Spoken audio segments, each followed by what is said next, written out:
Why was it that every glance lingered on her longer than anyone else?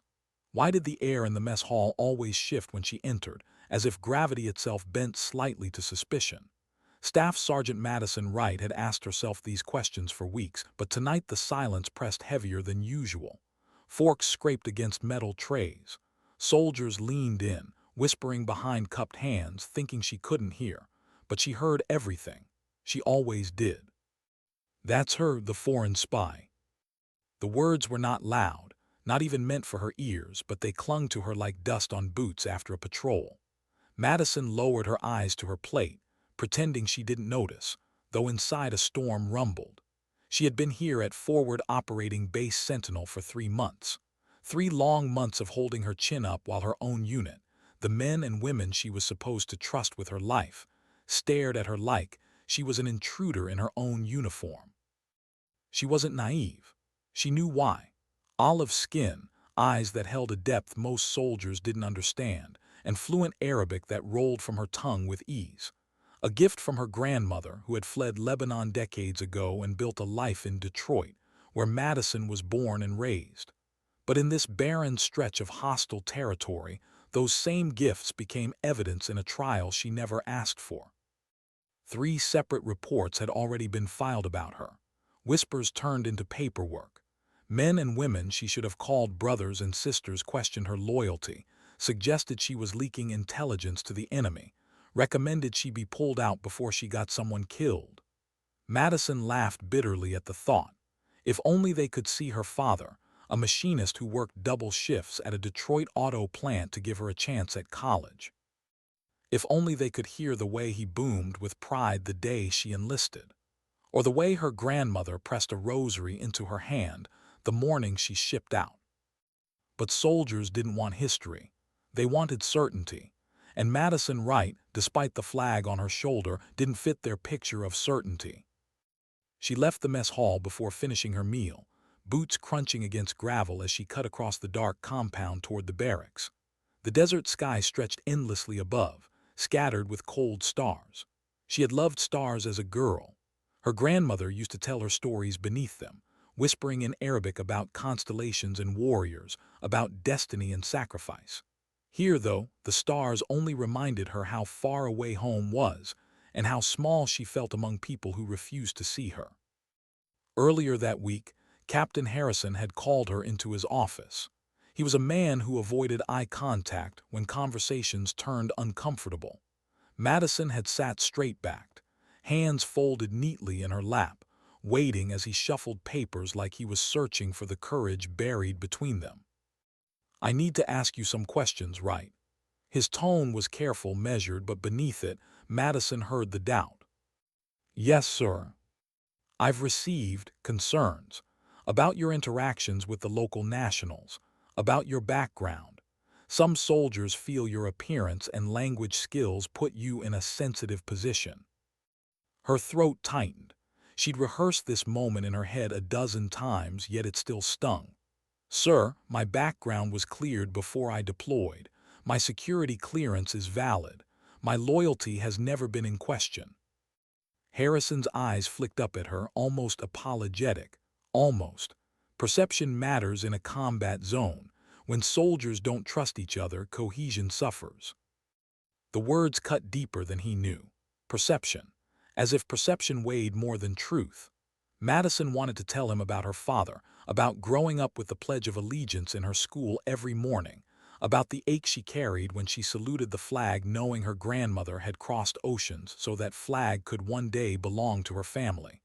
But she stayed professional, measured. Soldiers weren't allowed to bleed emotion in the open. She walked out of his office with her head high, but inside she was unraveling. By the next morning the damage was done. The whispers had teeth now. The mistrust spread faster than desert wind. No one sat with her at meals. Conversations ended when she entered the room. Even Rivera, her platoon sergeant, the one person who should have been her anchor, began watching her with eyes that judged before they asked. And still Madison did her job. She inspected defenses, reinforced barriers, monitored contractors who built the wire and concrete that kept death at bay. She spoke Arabic because it was effective, because she could sense hesitation in a contractor's tone, spot deception in a phrase, shut down vulnerabilities before they existed. Yet instead of respect, she earned suspicion. Every word she spoke in her grandmother's tongue was another nail in her coffin of isolation. That night, as she cleaned her rifle in the barracks alone, she caught herself whispering under her breath in Arabic, the way her grandmother had when calming her nerves. She froze, listening. Even the shadows seemed to eavesdrop here. She hated herself for feeling paranoid, but paranoia was contagious, and she'd been living inside other people's suspicions for too long. She wondered sometimes, what if something happened? What if the base came under attack? Would they trust her then? Or would they hesitate to follow her lead, questioning whether she'd fire outward or inward? The thought kept her awake more nights than she admitted. The base was quiet now, too quiet. Somewhere beyond the walls, the desert stretched empty, holding its secrets. She had a bad feeling tonight, a pulse at the base of her neck she couldn't shake. 3 days earlier, intelligence reports had hinted at coordinated attacks in the region. Nothing concrete, just fragments of chatter. The kind of fragments Madison could have translated better than anyone if her voice carried the same weight as her doubters. But it didn't. So she stayed quiet, eyes scanning the perimeter, heart carrying the knowledge that silence was sometimes a wound. At 3:47 hours, the wound would tear open. But not yet. For now, Madison lay awake, listening to the faint hum of generators, the occasional cough of a soldier on guard duty, the echo of her own doubts. She thought about home, about her father's tired smile, about her grandmother's voice telling her stories of warriors who fought not for recognition, but because the moment demanded it. Madison wondered if she would ever get the chance to prove who she truly was, or if the prejudice would eat her alive long before bullets ever could. She rolled onto her side, hand brushing the stock of her M4 propped against the bunk. It was always within reach. She traced the grooves, the metal cold under her fingertips. Some soldiers wore dog tags for comfort. For her, it was this weapon, an extension of herself, a reminder that no matter what they thought of her, she could fight. She would fight. Sleep never came. Only the long drag of night, stretching thin across the desert. Only questions she couldn't answer. Why had she been chosen for this posting? Was it a mistake, or was it fate? She didn't know. But she sensed something coming. Something that would strip away the whispers, the paperwork, the careful smiles. Something that would demand not just her loyalty but her very soul. And when it came, she promised herself she would not hesitate. Not for them, not for the doubters, not even for the metal chasers. She would do it because deep down, beneath the scars of suspicion, she still believed in the oath she'd taken, still believed in the uniform that fit her like skin, still believed that one day, somehow, action would speak louder than prejudice. The night deepened. Somewhere beyond the wire, unseen eyes watched, waiting. Madison Wright could almost feel them like heat rising off sand. She closed her eyes, but not to rest, only to sharpen the edge of patience, knowing dawn would not come gently. Because sometimes the darkest moments aren't marked by silence. They're marked by the whispers you carry in your own head. And Madison carried them all. What woke her first, the explosion or the silence before it, Madison never knew. Later she would remember a sudden stillness, like the desert itself had inhaled and held its breath. Then the earth convulsed. A flash, a thunderclap, a wall of dust and sound that punched through the pre-dawn air and rattled her bones. She was on her feet before thought caught up. Boots hit the floor, hands wrapping instinctively around her M4. The alarm siren wailed across Fob Sentinel, a hollow scream that turned the camp inside out. Shouts echoed down the barracks. Doors slammed. Soldiers scrambled into gear. Madison already knew. This wasn't a drill, this was it. She sprinted out the door, the night ripping open with fire and chaos. Smoke curled up from the western perimeter, a jagged plume against the dark sky. The unmistakable staccato of AK fire shredded the silence, followed by the deeper thump of RPGs slamming into concrete. Her heart raced, but her hands were steady. She trained for this moment 1,000 times. Still, training didn't account for the betrayal of memory, for the voices that echoed in her head even as she moved. She's one of them. She doesn't belong here. Watch her carefully. Now, as the first rounds cracked overhead, she wondered, would they still believe that? Or would they finally see her? Sector 3 breach, a voice screamed over the net, panicked and clipped. Repeat, Sector 3 breach. Madison's boots hammered gravel as she ran toward the call. A wall of dust hit her face, bitter and dry. She ducked instinctively, scanning. Muzzle flashes danced along the shattered wire, figures pouring through the breach like shadows come alive. 40, maybe more. Armed, coordinated, determined. They weren't probing, they were here to kill. Madison dropped to a knee, weapon to shoulder. Her sights locked onto the first fighter scrambling through the gap. Breath in, trigger squeeze, 2 quick shots. The man folded instantly, body crumpling into the sand. Another stepped forward. Another controlled pair. Then another. Her training took over. Smooth trigger press, follow through, shift, acquire, fire. They kept coming. The line of shadows swelled, relentless. Madison moved instinctively to cover behind a slab of broken barrier, rounds sparking against the concrete. Her pulse pounded in her throat, not from fear, from clarity. She was alone at the breach, and the only thing standing between survival and slaughter was her trigger finger. She yanked her M203 grenade launcher down, thumbed a 40 round into place, snapped it shut. Her eye found a cluster of 6 fighters massing behind a low rise just outside the wire. She fired. The grenade arced, a glowing bead against the dark, before detonating in a bloom of fire. Screams cut through the dust. The formation broke apart. She reloaded, fired again. Another explosion ripped into the mass of shadows. The attack staggered but didn't stop. "Sentinel, this is right," she shouted into her radio, voice steady even as chaos clawed at her ears. "Multiple hostiles through Sector 3, engaging with M4 and M203. Immediate reinforcements required." Her voice carried through the net, layered over the crack of gunfire. Soldiers across the base heard it, calm, precise, professional. The very voice they doubted now became the tether holding them to reality. "Copy right, reinforcements en route, hold the line." Hold the line, 2 words that weighed heavier than steel. She adjusted her position, shifting behind another barrier, scanning for movement. Her M4 spat again and again, controlled pairs driving enemies into the dirt. Mag out, mag in, muscle memory flawless. She felt the sting of dust against her face, the bite of adrenaline in her veins, but her focus never wavered. And yet beneath the precision something burned hotter, anger. For weeks they had watched her like she was a threat. For weeks they had measured her heritage against her oath. Now as bullets cracked past her ears she fought for them anyway. Not out of spite, out of principle, out of duty. Because the flag on her shoulder didn't care about skin tone or surname.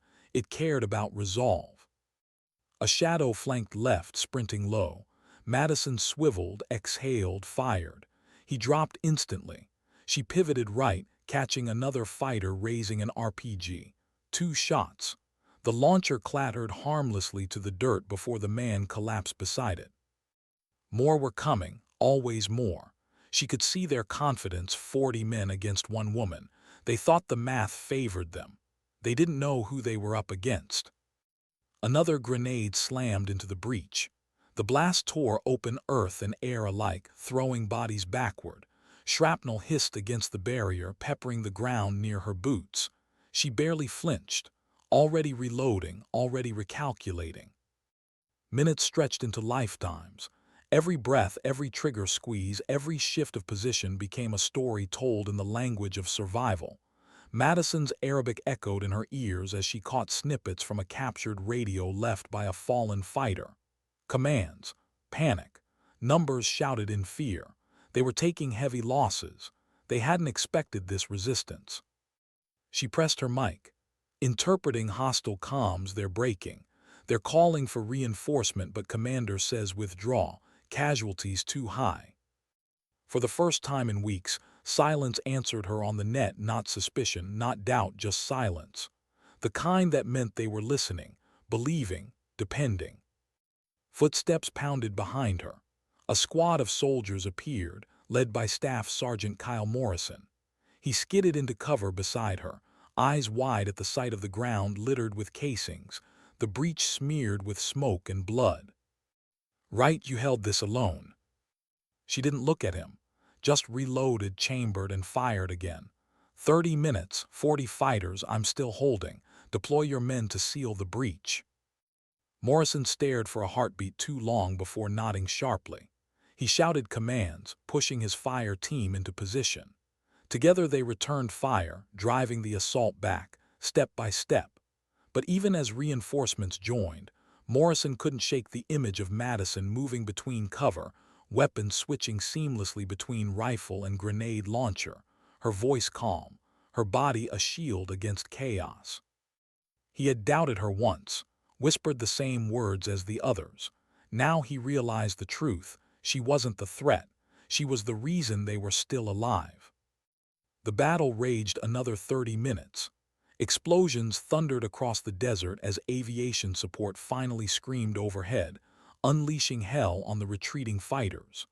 The ground shook with impact after impact, until silence returned, not the heavy silence of suspicion, but the ragged, trembling quiet of survival. The breach was littered with bodies. Smoke curled skyward in lazy spirals. Casings gleamed in the dust. Madison stood, weapon still warm, breath sharp and shallow.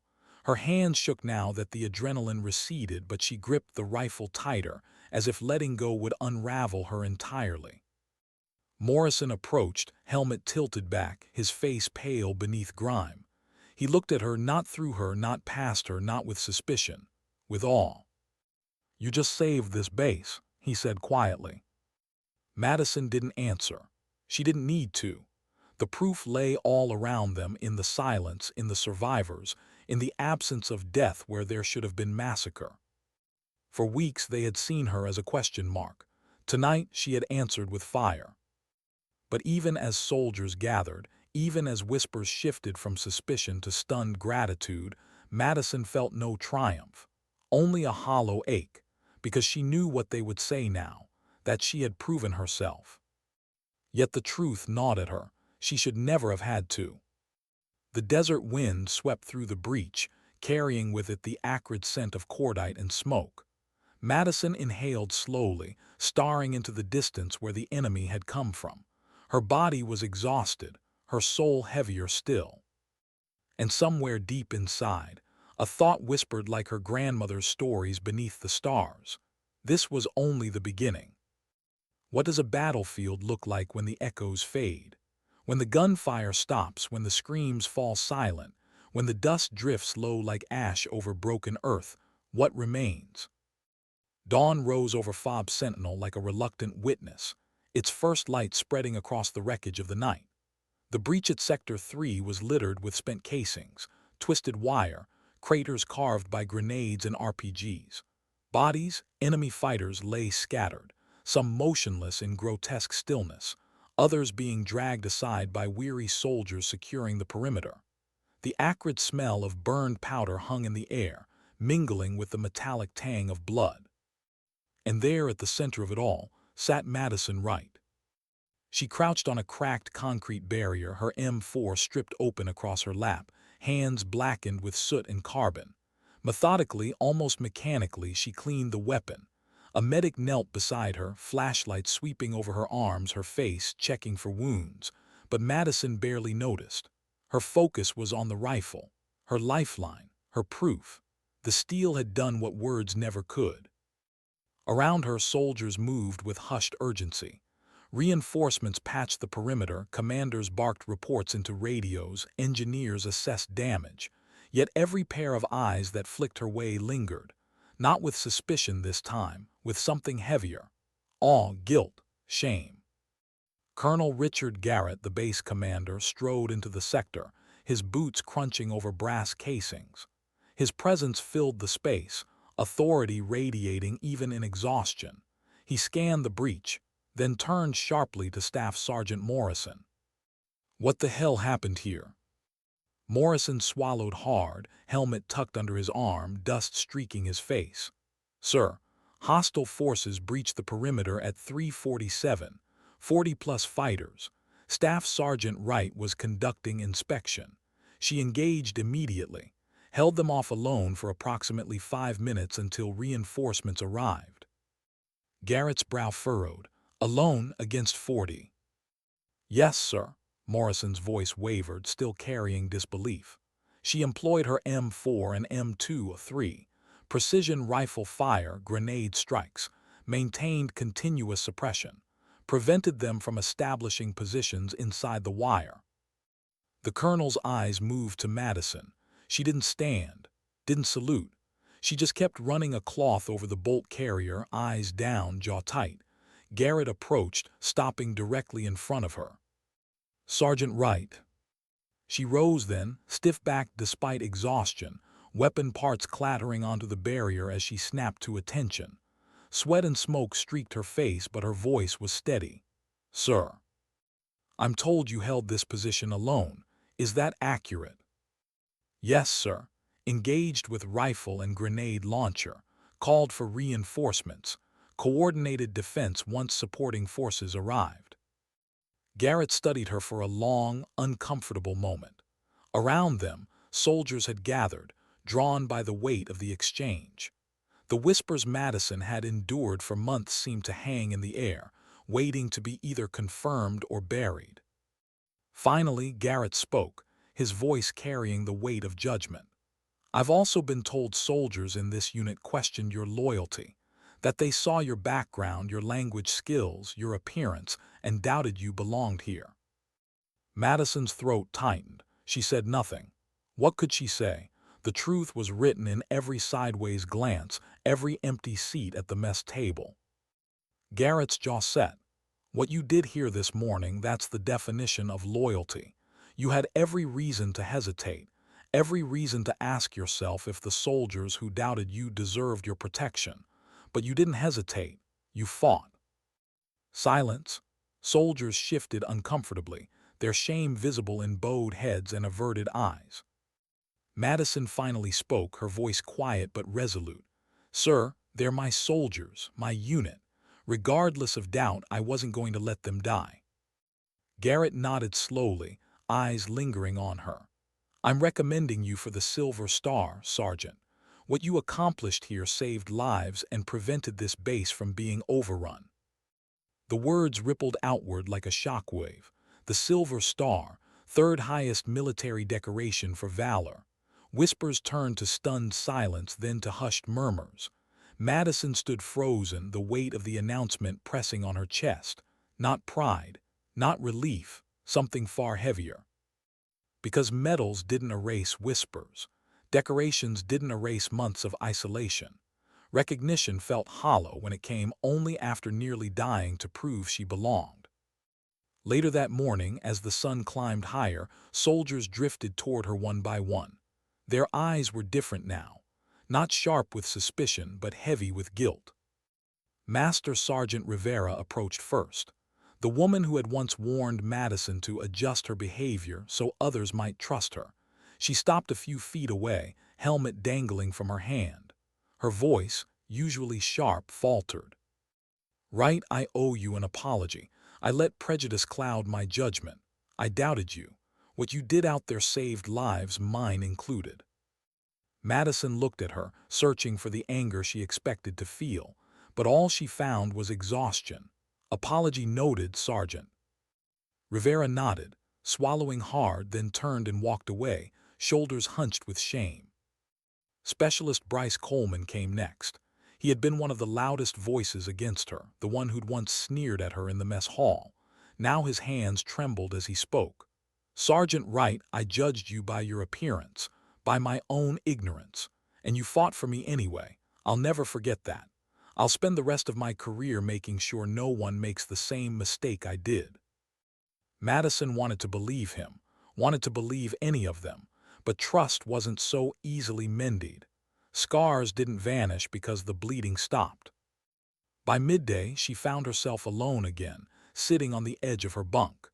The base buzzed with after-action reports, engineers reinforcing the breach, commanders dissecting every detail.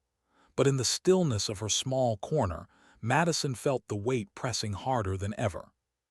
She had saved them, proved herself, silenced the doubts with fire and steel. But why had she needed to? Why had her loyalty been a question at all? She thought of her grandmother, whispering stories of warriors beneath the stars. Of her father, working his hands raw to give her a future. Of the flag she had saluted with tears in her eyes when she enlisted. And she thought of how easily her fellow soldiers had turned those truths into shadows because of skin and language and lineage. The Silver Star wouldn't change that, not truly. Her radio crackled, pulling her back. The battalion commander wanted a full debrief.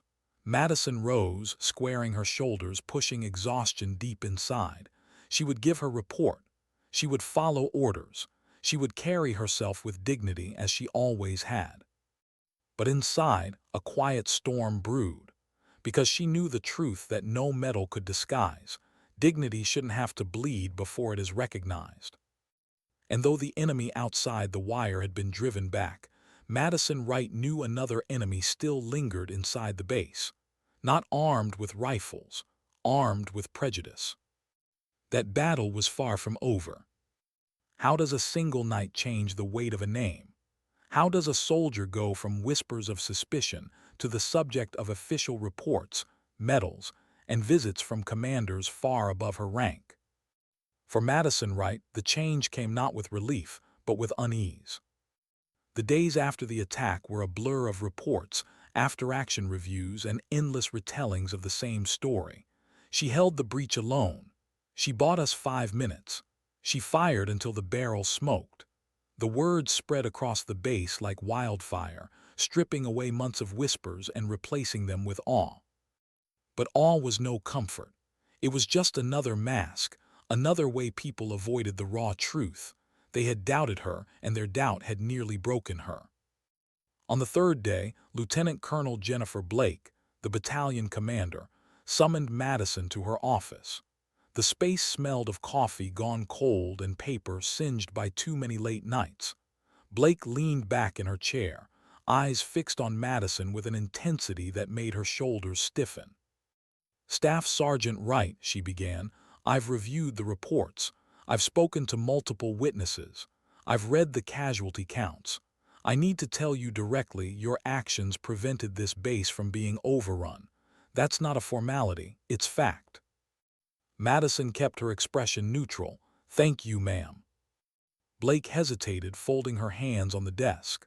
"But there's context here. Context I can't ignore. I'm aware of the doubts raised about your loyalty before the attack. I know you were questioned, isolated, second-guessed." The words landed heavy. Madison's jaw tightened. "Yes, ma'am." "I want you to understand something," Blake continued. "Your ability to fight through that prejudice, to defend soldiers who didn't trust you, that is precisely why this action is extraordinary. You had every reason to hesitate, but you didn't. That's why I'm recommending you for the Silver Star." There it was again. The medal, the recognition, the symbol of sacrifice and valor. Madison nodded, but inside she felt the same hollow echo, because it wasn't the medal that mattered. It was what it revealed, that her loyalty had to be proven in blood before it could be believed. She left Blake's office with the paperwork still warm in her hand. Soldiers in the hallway stepped aside as she passed, eyes following her with something new, not suspicion this time, but guilt dressed as reverence. Some muttered quick words of thanks. Others simply looked away, unable to face the reflection of their own prejudice. By the end of the week, word had spread beyond Sentinel. Higher command wanted a briefing. The story of one staff sergeant holding off 40 fighters had made its way up the chain. A case study in courage, a symbol of resilience, a lesson no one could ignore. 2 weeks later, Brigadier General Thomas Franklin himself arrived at the base. His convoy rolled through the gates with the weight of authority, dust rising behind armored vehicles. Soldiers snapped to attention as he stepped out, his uniform crisp despite the desert heat, his presence commanding without words. They gathered in formation near the parade ground, the morning sun blazing overhead. Madison stood in the front row, shoulders squared, eyes fixed forward. Her heart hammered beneath the fabric of her uniform, not from nerves, but from the surreal weight of it all. Franklin addressed the soldiers with a voice that carried across the compound, strong and deliberate. What happened here at Fob Sentinel is extraordinary by any measure. An enemy assault, coordinated and overwhelming, was repelled, not by numbers, not by overwhelming firepower, but by the courage and resolve of one soldier who refused to yield. He paused, letting the words sink in. Madison felt every eye on her. Staff Sergeant Madison Wright, he continued, fought with valor under conditions that would have broken lesser spirits. She engaged the enemy with precision rifle fire and grenade strikes. She prevented hostile forces from overrunning this base, and she did it while carrying the weight of prejudice and doubt from those around her. A ripple of unease moved through the ranks. Soldiers shifted, shame hanging in the air. What makes her actions remarkable is not just the number of enemies she eliminated, it's the context. She was doubted, questioned, marginalized, and yet when the time came, she stood and fought not only for her country but for the very soldiers who doubted her. Franklin's eyes swept across the formation. His voice hardened. That is the highest form of loyalty. That is what it means to wear this uniform. And let me be clear, any soldier who questions her dedication now needs to question their own judgment, their own prejudice, because she has nothing left to prove. You do. The silence that followed was sharper than applause. Madison felt it pierce her skin, cut deeper than any bullet, because the general had said aloud what she had carried alone for months, that her battle had never just been with the enemy outside the wire. It had been with the prejudice inside the walls. Later that day, the general pinned the silver star on her chest. Cameras clicked. Soldiers clapped. The metal gleamed in the sun, heavy against her uniform. Madison stood tall, face unreadable, the weight of the moment pressing into her bones. But inside, her thoughts were elsewhere. She thought of the nights she'd eaten alone, of the glances that branded her as other, of the whispers that carved her into a caricature. She thought of how easily soldiers had doubted her, and how quickly they now rushed to praise her, as if the medal erased the months of silence and suspicion. That night, as the base quieted again, Madison sat outside her barracks, the silver star resting in her hand. She turned it over slowly, its edges catching the faint light of the moon. She remembered her grandmother's stories about warriors, about honor earned not by recognition but by sacrifice. And she wondered, was this honor? Or was it just a bandage over a wound that still bled beneath the surface? Soldiers approached her one by one, offering apologies, gratitude, awkward attempts at reconciliation. She nodded politely, accepted their words, but her heart remained guarded. Because the truth was simple and painful, she should never have had to fight for their acceptance. The general's speech had changed the tone. Policies would follow, she knew. Training, lectures, directives about inclusion and prejudice. But none of it could erase the reality she had lived. None of it could give back the nights of isolation, the trust that had been stripped from her before she ever had the chance to prove it. And so Madison sat in the stillness, metal glinting faintly, a storm still churning inside her. She had survived the breach. She had silenced the whispers. She had become a symbol. But symbols carry burdens, and Madison Wright knew her fight wasn't finished. Because the hardest battles aren't always fought with rifles and grenades. Some are fought in silence, in glances, in the unspoken weight of prejudice. And that battle, the one inside the hearts of her own soldiers, was only just beginning. How far can a single act of courage travel? How many walls can it breach? How many minds can it shift?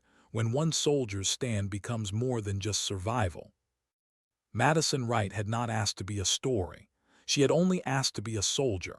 Yet within weeks of the battle at Fob Sentinel, her name appeared in reports, briefings, and lectures across the theater.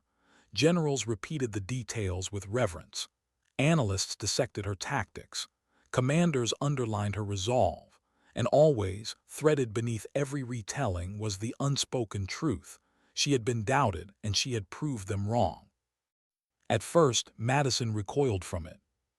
The silver star still sat in its velvet box, tucked in the bottom of her footlocker. She hadn't pinned it to her uniform except for the official ceremony. Medals didn't stop the memories. They didn't silence the whispers that had branded her as foreign. They didn't erase the nights she'd eaten alone while suspicion gnawed at her ribs. Now those same soldiers treated her with a reverence she never asked for. She walked through the mess hall and silence followed her, but it wasn't suspicion anymore. It was awe. Men and women who had once avoided her now moved aside, nodding stiffly, offering awkward words of respect. "Sergeant Wright, what you did, I'll never forget it. You saved us all. Respect, Sergeant, truly." Their voices cracked with sincerity. Yet to Madison, every word carried the shadow of what had come before. They had doubted her once, and no amount of gratitude could erase the sting of having to bleed to belong. It was worse when headquarters turned her story into a case study. PowerPoint slides carried her name. Commanders cited her as an example in briefings. Policies were drafted with language inspired by her ordeal. Training programs about unconscious bias referenced the events at Fob Sentinel. Madison sat in the back of one of those sessions, weeks later, while a lieutenant colonel lectured young officers on inclusion and cohesion. "We cannot afford to let prejudice blind us to capability," he said. "Staff Sergeant Wright's actions show that talent comes in many forms. She was judged for her heritage. But when the fight came, she was the reason soldiers survived." Dozens of eyes turned toward her in that cramped room. Madison shifted in her seat, wishing she were invisible. She hadn't wanted to be their proof. She hadn't asked to be their example. That night she sat alone outside the barracks, the desert wind tugging at her sleeves. Stars spread across the sky like scattered embers. She thought of her grandmother again, of those nights in Detroit when the old woman whispered stories about strength that lived in silence, about warriors who endured judgment only to rise when the moment demanded it. "Sometimes," her grandmother had said in Arabic, "dignity does not speak, it simply acts." Madison closed her eyes, the memory pressing tears against her lids. She had acted, she had fought, but dignity, she realized, came at a price. The Army sent a team from headquarters 2 months later. They weren't here for defense or combat. They were here to listen, to ask questions, to write reports about prejudice in the ranks and how it poisoned cohesion. Madison sat in a small room with two majors and a recorder whirring on the table between them. They asked her what she had endured, how the whispers had spread, how her own leaders had questioned her loyalty. She answered calmly, voice steady, describing the moments that had cut deepest, the empty tables, the suspicious glances, the captain who had told her perception mattered more than proof. When she finished, one of the majors leaned forward. "Sergeant, if you could tell the Army one thing about this experience, what would it be?" Madison looked at him, her dark eyes unblinking. "That no soldier should have to nearly die to be believed. Background checks already cleared me. Training already proved me. Loyalty should not have to be purchased in blood before it is accepted." The room went silent. The major scribbled notes, nodding gravely. But Madison wondered if her words would ripple outward or vanish into another stack of reports. Weeks turned into months. Policy changes began to appear. Commanders received new guidance, evaluate inclusion. Training modules on unconscious bias were rolled out. Evaluations now included questions about whether leaders fostered trust across differences. Soldiers grumbled about mandatory seminars, but Madison knew what they meant. They meant her story had reached someone somewhere who decided change mattered. Still, it felt like a strange kind of victory, one written in her scars. She was invited to teach at the Warrior Leader course before redeployment. Standing before a class of young sergeants, she spoke not of the firefight, not of grenades and rifle fire, but of the months before, of the damage done by whispers, of the loneliness carved into a soldier who had done nothing wrong except look different. Perception, she told them, her voice low, steady, unshakable, can be more dangerous than any enemy outside the wire, because it blinds you to the strength standing right beside you. It divides. It weakens. And one day, when the bullets start flying, you'll find yourself depending on the very soldier you doubted. The room was silent. She let the weight of her words linger before continuing. Judge your people by their performance, nothing else, because if you don't, you will lose not just battles but the trust that holds this uniform together. Some of the young sergeants shifted uncomfortably, as if the reflection cut too close. Others nodded solemnly, eyes fixed on her. Madison didn't need applause. She only needed the silence, the kind that meant they were listening. Afterward, one soldier approached her, barely 20 years old, freckles stark against his pale skin. He hesitated before speaking. "Sergeant Wright, my mother from Mexico. My dad's Irish. I've heard things in my unit. Things that make me feel like maybe I don't belong.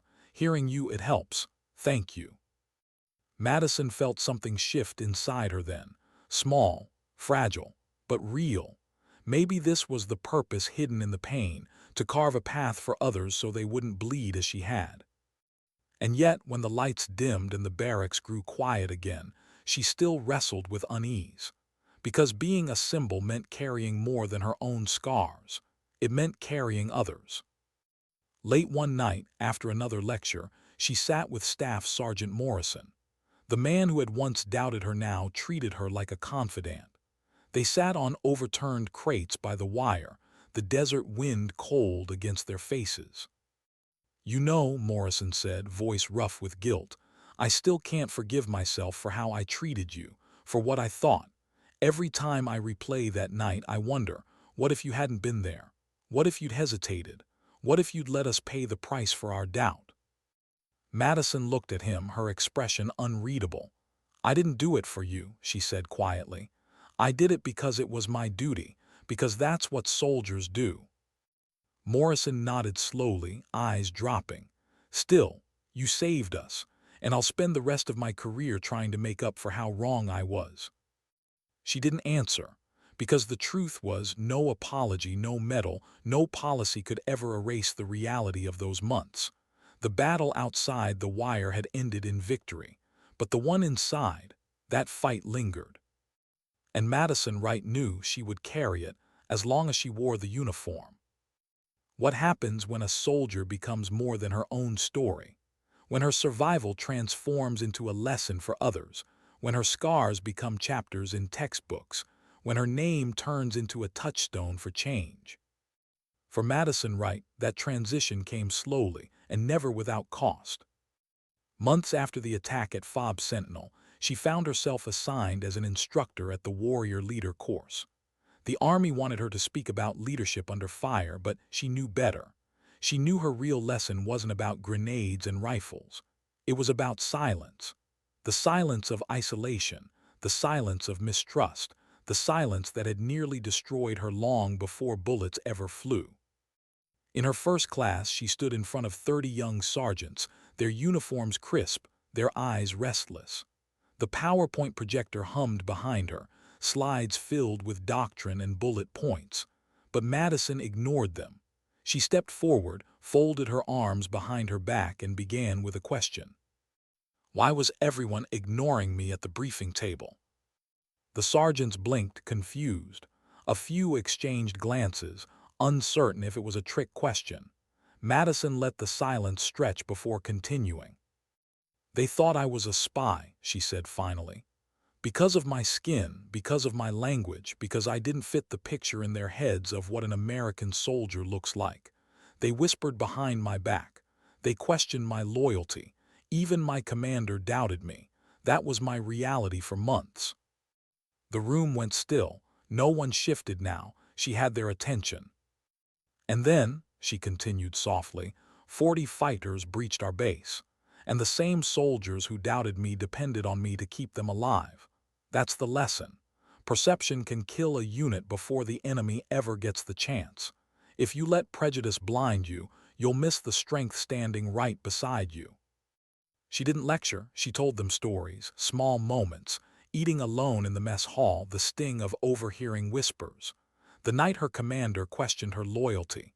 Then the morning she stood alone against 40 men. She didn't romanticize it, didn't turn it into a movie reel of glory. She told it plain, honest, heavy. When the session ended, no one spoke. They filed out quietly, each carrying the weight of her words, and that was enough. Madison didn't need applause, she needed silence, the kind of silence that meant they were thinking. Word spread. Her class became required instruction. Commanders requested her by name. Cadets at West Point studied her story as part of their curriculum. She didn't ask for it.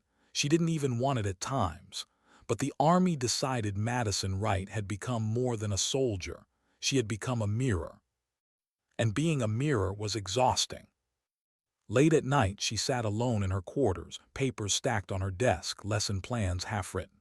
The silver star still rested untouched in her footlocker, hidden beneath neatly folded uniforms. She rarely looked at it. When she did, it reminded her of both triumph and betrayal. She had saved lives, yes. But why had she needed to? Why had she been asked to fight prejudice before she ever fought the enemy? She wrestled with that question often. And the more she taught, the more she realized the battle wasn't about her anymore. It was about every soldier who came after her. Soldiers with names that didn't sound familiar, with faces that didn't match expectations, with skills that seemed foreign until the moment they saved lives. One evening, after a long day of lectures, Madison found herself walking along the training field. The air was cool, the grass damp beneath her boots. A young sergeant jogged up beside her, hesitant. "Sergeant Wright," he said, breathless. "I just wanted to thank you. My unit, I've had to deal with the same kind of whispers you talked about. People questioning me because of where my family's from. I thought it was just me, but hearing you, it helps. It makes me think maybe I can outlast it too." Madison looked at him for a long moment, then nodded. "You can, but remember, it's not about outlasting it. It's about changing it. Don't just survive. Make sure no one after you has to survive the same thing." The young man's eyes lit with something between hope and defiance. He saluted sharply before jogging back to his barracks. Madison watched him go, her chest tight. For the first time, she felt the faint stirrings of purpose behind the pain. But purpose didn't silence the loneliness. Even surrounded by students and colleagues, she carried an invisible distance. She was respected now, revered even, but respect is not the same as belonging. The whispers had stopped, but the scars remained. At times, she envied those who had never been doubted, who moved through the army unquestioned, their loyalty assumed, their worth taken for granted. She envied them and pitied them, because they would never know what it meant to fight two battles at once, one against the enemy outside and one against prejudice within. Years passed, promotions came. Madison advanced, not because of the medal or the speeches, but because of steady leadership, competence, and the iron discipline that had carried her through Sentinel. She became a first sergeant, then later a company commander. With every step, she carried the weight of her past into the way she led. She told her soldiers the same thing again and again: judge each other by performance, nothing else. She demanded it in training, in evaluations, in the quiet corners of barracks gossip. Prejudice had no place in her command, and soldiers under her watch learned quickly that judgment based on appearances would not only be corrected, it would be dismantled. One evening, as a captain, she was asked to speak at a leadership seminar. Officers from across the brigade gathered in a dim auditorium. Madison stood at the podium, the same medal still tucked away unseen, and asked a question. How many capable soldiers have we lost because we couldn't see past our own prejudice? The room stirred uncomfortably. Madison let the question hang before speaking again. When 40 fighters stormed my base, none of them cared about my skin or my language. They cared only about killing every one of us. And in that moment, the only thing that mattered was whether I could fight. Everything else, all the assumptions, all the doubts became irrelevant. My unit learned that lesson too late. Don't let yours learn it the same way. Her voice caught slightly, but she steadied it. Leadership is not about comfort. It's not about maintaining what's easy. It's about facing prejudice, confronting it, breaking it apart so your soldiers don't waste their trust on suspicion when they should be spending it on survival. The silence that followed was deep, reverent. Officers shifted in their seats, eyes lowered. Madison stepped back from the podium, not triumphant but certain. The truth had landed. Back in her quarters, she sat again beneath the stars. The desert sky had followed her everywhere, from Michigan to Sentinel to every deployment after. She thought of her grandmother's words again, the old Arabic proverb she had whispered in childhood. Patience is beautiful, and its reward is greater. Madison wondered if this was the reward. Not medals, not speeches, but the quiet knowledge that she had carved a path where none had existed. That soldiers after her would walk straighter because she had taken the blows first. Still, the ache lingered, because no matter how many policies changed, no matter how many speeches she gave, the truth remained. She had been doubted, and that doubt had marked her forever. And she knew, deep down, that the army wasn't finished learning. Because prejudice is not erased with one story. It is challenged, again and again, every time a soldier like her steps forward into the breach. What does it feel like to walk into a room and know your story is already waiting there before you speak? By the time Madison Wright wore the rank of lieutenant colonel, she had grown used to the weight of recognition. Too used, perhaps. She stepped into auditoriums, war colleges, and leadership seminars, and the eyes that turned toward her weren't curious anymore, they were reverent, expectant. They had read the case studies, dissected her decisions, memorized the numbers. 42 fighters, 32 killed by her hand, 5 minutes alone at the breach. To them, she was already legend. But Madison never felt like one. Every time she stood before them, she remembered the nights before the battle, the whispers, the isolation, the doubt gnawing at her ribs like hunger. She remembered the empty tables in the mess hall, the words "foreign spy" spoken in low tones that cut sharper than shrapnel. She remembered not triumph but silence. And she carried that silence into every lecture hall, every briefing, every polished auditorium. At the Army War College, she began her talk the same way she always did, with a question. How many soldiers have you doubted? The room of majors and lieutenant colonels shifted uneasily. Madison let the question hang, heavy. She had learned long ago that silence was a weapon more powerful than gunfire. How many soldiers, she continued, voice low, deliberate, have you judged before you knew their story, before you saw their performance?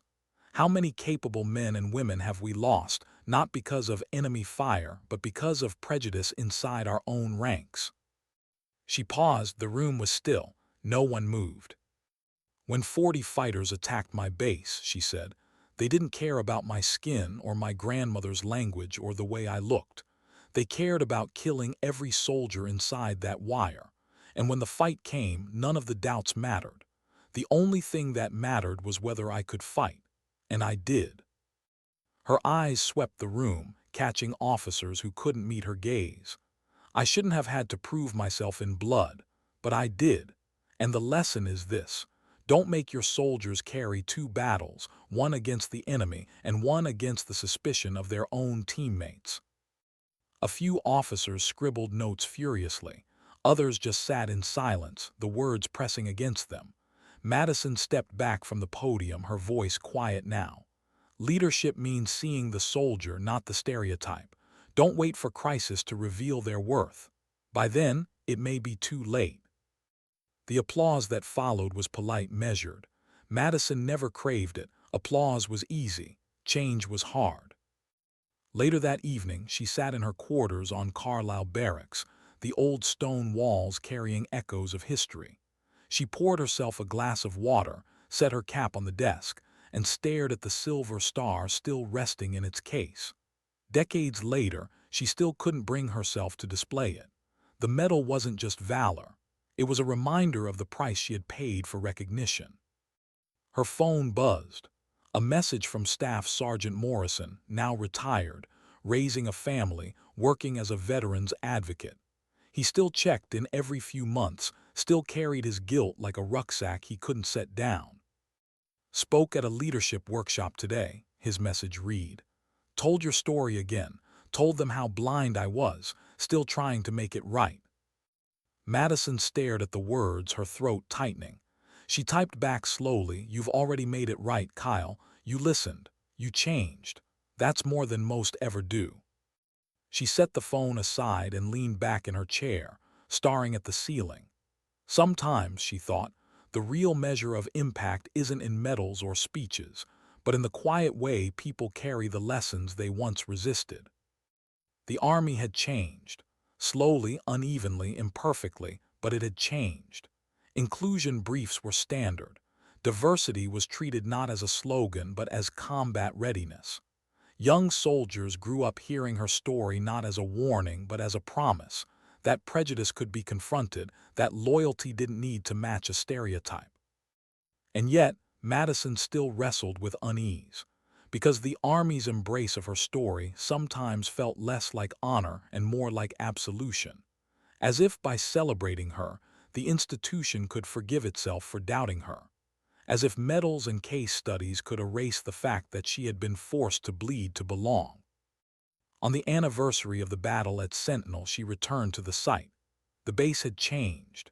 Reinforced walls, new towers, fresh layers of wire gleaming in the sun.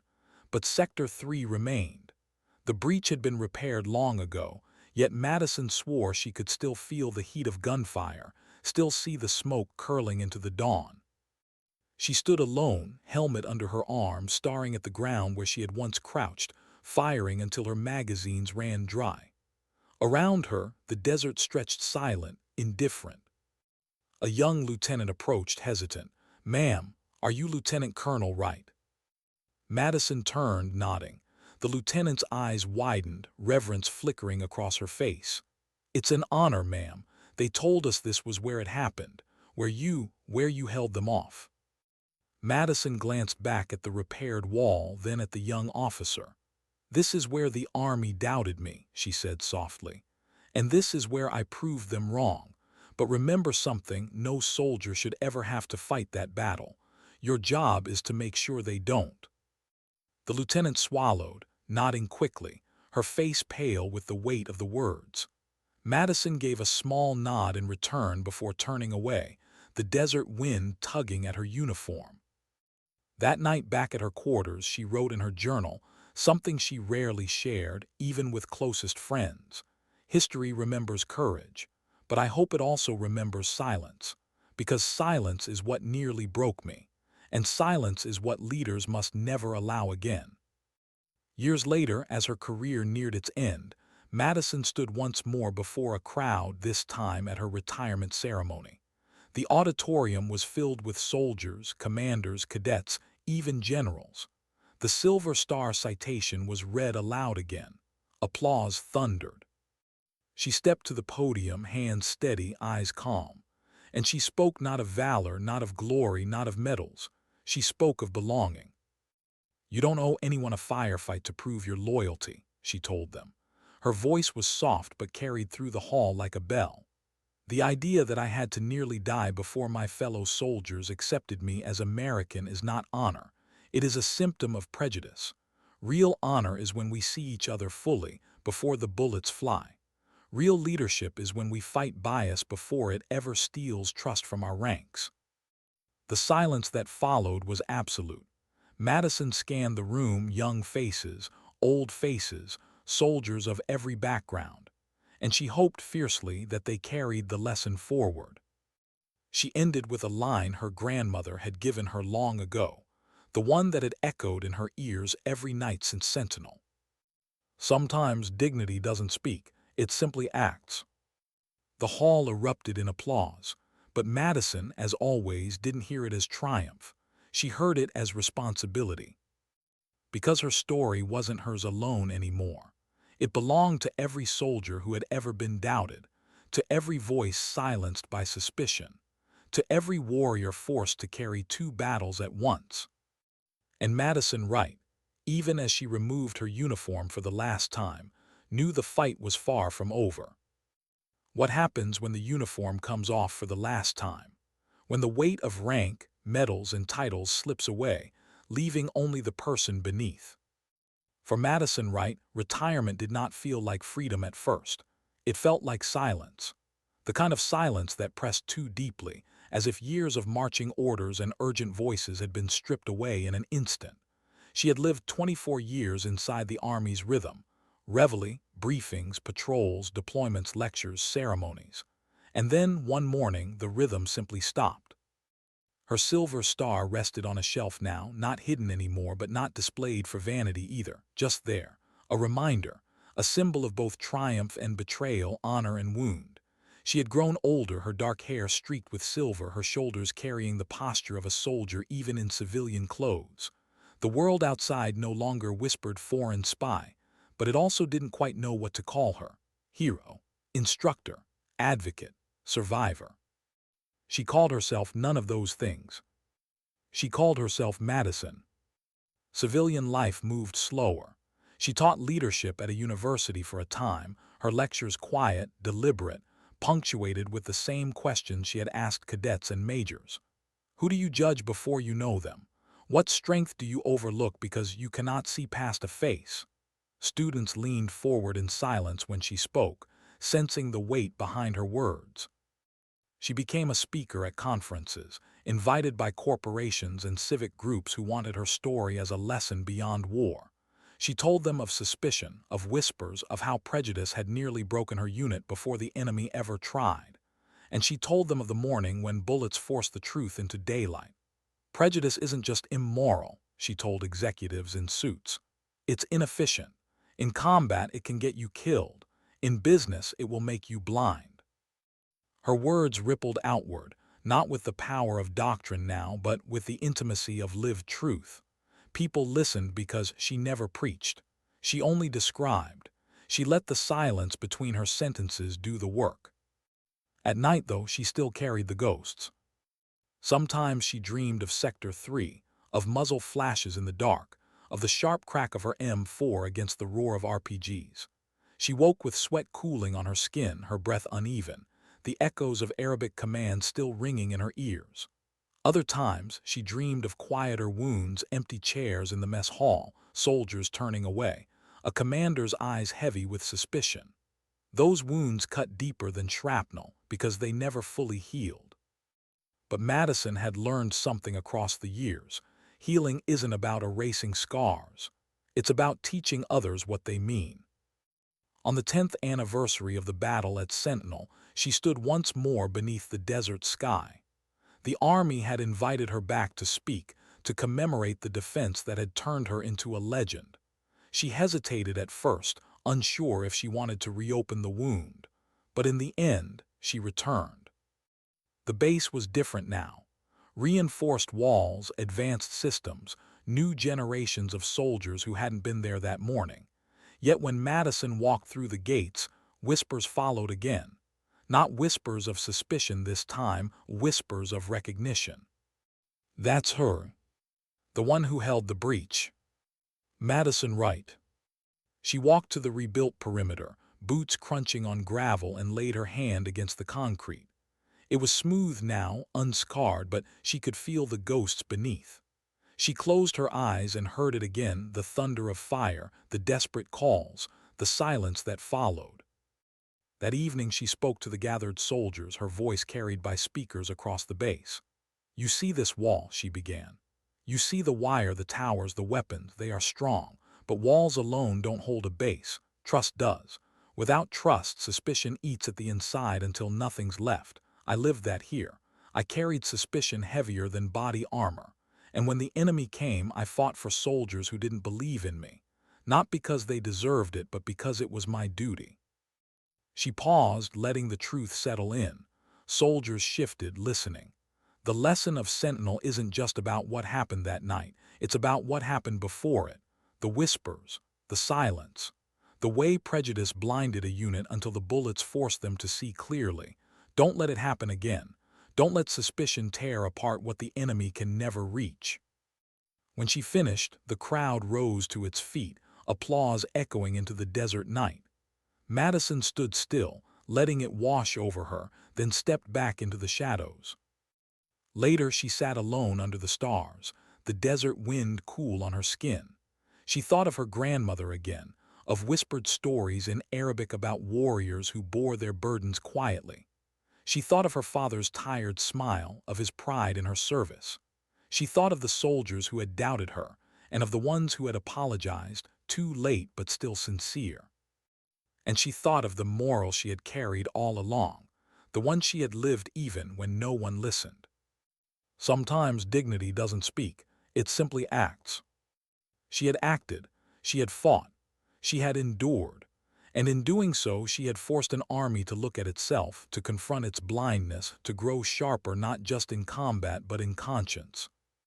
In the years that followed, Madison found peace not in medals or applause but in small things. A letter from a young soldier who said her story gave him the strength to stay. A call from an old student who said her words changed the way he led. A chance meeting with a stranger who whispered, "Because of you, I stayed." She never saw herself as a hero. She saw herself as proof that prejudice can wound as deeply as bullets, proof that silence can suffocate as surely as fire, proof that resilience can bend but not break.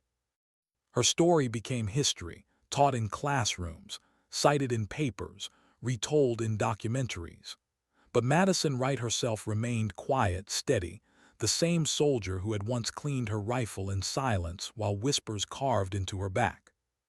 Because she knew the truth. History may remember the firefight, but the real battle was always within. And so, as she grew older, her message remained simple, the same one she carried into her last speech, her last lecture, her last whispered conversation beneath the stars. Excellence doesn't conform to stereotypes. Loyalty isn't proven by appearance. And the most dangerous enemy we face isn't always outside the wire. Sometimes, it's inside our own minds. She let the silence follow, as she always did, because silence carried more weight than applause. And in that silence lived the truth she had fought for her entire life.